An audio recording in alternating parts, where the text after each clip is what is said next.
Chosen is a game all about player choice, from things seemingly inconsequential as getting dressed to choosing whether to save someone's life. Chosen presents moments to make meaningful actions with consequences that directly affect the player's experience. The game cycle is a Groundhog Day style loop where the same events happen on a time-based schedule. If the player dies or the clock strikes midnight, the loop will reset back to the morning. The game is played from a first-person perspective with a minimal HUD. The color palette remains monochromatic until the player disturbs the loop, revealing the colors of the world. Abilities are introduced as the player goes to sleep or dies after they've deviated from the loop. In their dreams, a tutorial-based area appears that demonstrates what the player can do. Here, the player is given telekinesis that works in a matter of ways. The first being the ability to lift singular objects, throw them, or set them down. Second, the player can create a gravity well to lift many objects within the sphere's pulling range and move all those objects where they'd like to, or shoot them away from the player. Thirdly, the player can send a shockwave of force in front and around them, knocking down anyone or anything in their way. A great ability that's non-lethal and subdues any pursuers for a short time. Lastly, the player can launch themselves into the air and glide quite a far distance for escape and traversal purposes.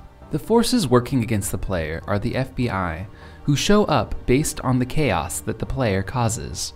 If the player is too destructive or witnessed using their abilities, the FBI will show up and at first try to non-lethally subdue the player. If the player kills enough FBI, they will become more aggressive and use lethal means to take the player out.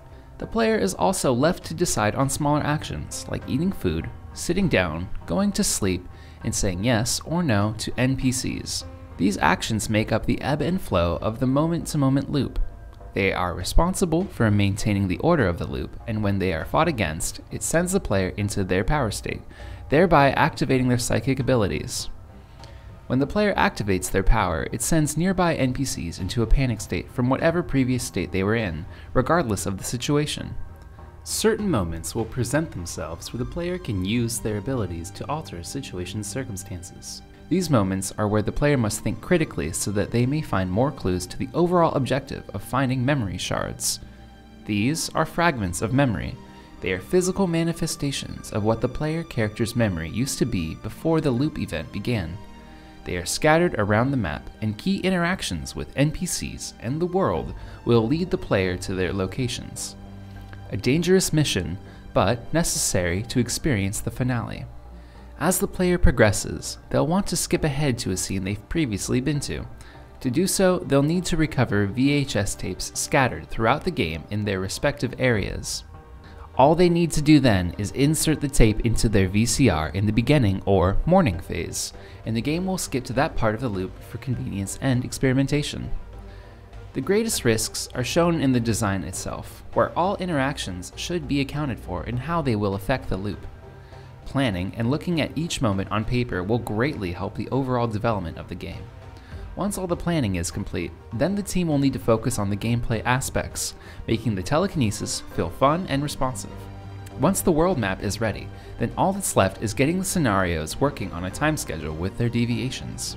I believe once it's all put together, we'll have a game that's a beautiful combination of control and every day the same dream, truly giving way to player choice and experimentation. Thanks for consideration of my pitch for Chosen. I can't wait to get started.